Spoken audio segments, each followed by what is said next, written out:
पिछले वीडियो में आपको हम बताए थे जाति प्रमाण पत्र के बारे में। आज हम आपको बता रहे हैं कि इनकम सर्टिफिकेट या आय प्रमाण पत्र कैसे बनाना है। इसके लिए सबसे पहले आपको आरटीपीएस की वेबसाइट पे आ जाना है और इसको खोल लेना है।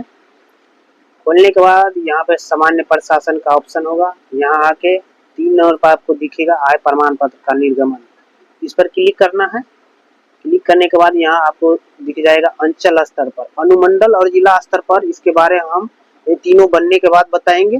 अभी हमारा अंचल स्तर पर कैसे अप्लाई करना है इसके बारे में बता रहे हैं। तो यहाँ पे क्लिक कर लेना है। क्लिक करने के बाद जैसे आप आवासीय और जाति अप्लाई किए थे, सेम जेंडर आपको चूज करना है। इसके बाद आपका अभिवादक में यदि लगाते हैं श्री तो लगाइएगा, नहीं तो इसको वैसे छोड़ सकते हैं। फिर आप अपना यहाँ इंग्लिश में नाम डालिएगा। जो भी इंग्लिश में नाम डाल रहे हैं यहाँ हिंदी ऑटोमेटिक आपका आ जाएगा। फिर फादर्स का नाम डालना है। आपका यहाँ पे भी हिंदी में फादर्स का नाम दिखने लगेगा। फिर मदर्स का नाम यहाँ डालना है। फिर आपका मदर्स का नाम यहाँ भी आ जाएगा हिंदी में। यदि शादीशुदा है तो फिर हस्बैंड का नाम डालिएगा आप। इसके बाद आपको अपना मोबाइल नंबर यहाँ डालना है। मोबाइल नंबर डालने के बाद आपको एक ओटीपी आएगा। वो ओटीपी आपको वेरीफाई यहाँ पे करना होगा।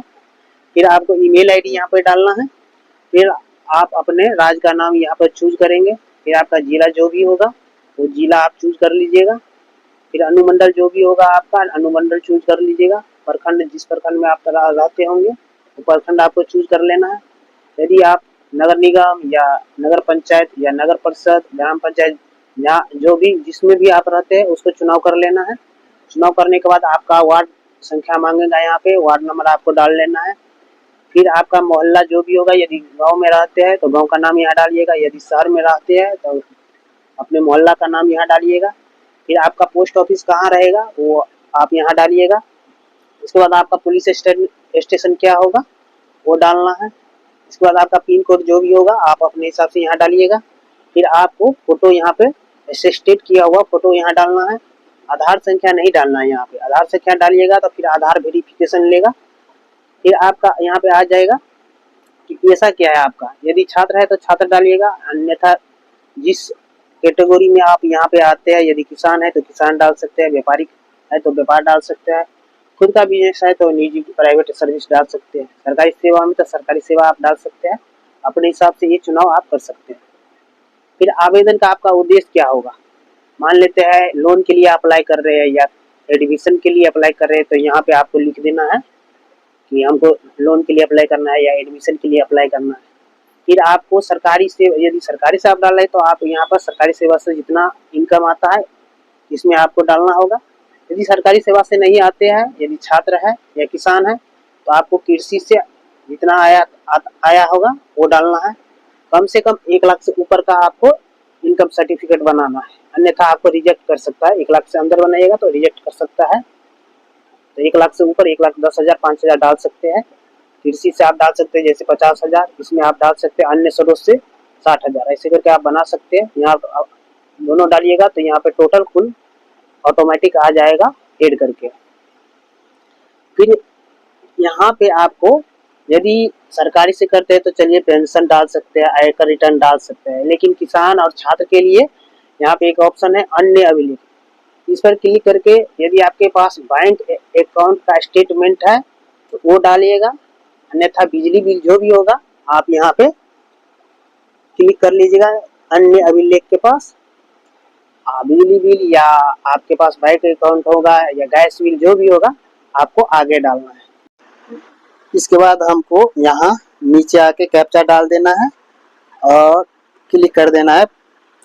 क्लिक करने के बाद हमारे पास जो भी आप डिटेल डाले थे वो यहाँ शो करने लगेगा।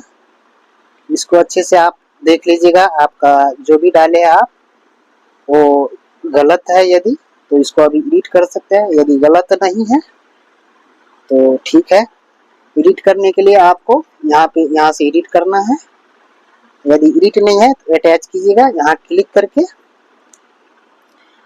आपके पास ये पेज खुल के आ जाएगा। यहाँ पे देख रहे हैं कि आवेदक का पहचान दस्तावेज और अन्य अभिलेख, ये दोनों हमको यहाँ डालना है। इसके बाद दो जो है आयकर रिटर्न, वेतन, पेंशन, इसको नहीं डालना है। जो भी हमको डालना है वहाँ स्टार लग चुका है, आप देख सकते हैं। तो उसके लिए सबसे पहले आपको आधार कार्ड या पैन कार्ड जो भी आप डालना चाहते हैं उसका PDF आपके पास होगा, उसको यहाँ से सिलेक्ट करके क्लिक कर देना है और यहाँ अपलोड कर लेना है। जैसे कि हम यहाँ अपलोड कर दिए हैं। अपलोड करने के बाद हमको यहाँ नीचे आके सेव पर क्लिक कर देना है। क्लिक करने के बाद हमारे पास ये पेज खुल के आ गया। देख सकते हैं कि जो भी डॉक्यूमेंट आप डाले थे यहाँ ब्लू कलर से शो हो रहा है। इसके बाद हमारा सबमिट का लास्ट ऑप्शन है, यहाँ सबमिट कर देना है। सबमिट करने के बाद हमारे पास रिसीविंग आ गया है। इसमें जब भी बनेगा उसका डेट दिया हुआ है, उस डेट को आपका बन के आ जाएगा। फिर यहाँ से PDF सेव कर लेना है। सेव करने के बाद आपके पास ये खुल के आ जाएगा। आप देख सकते हैं आपका जो भी डेट दिया होगा सेवा प्रदान करने का वो शो करेगा। यहाँ जिस डेट का आप अप्लाई किए हैं उसका डेट यहाँ दिखेगा, आपका आवेदक संख्या भी यहाँ दिख रहा है। तो इतना चीज करने के बाद आपको जाति प्रमाण पत्र अप्लाई हो चुका है।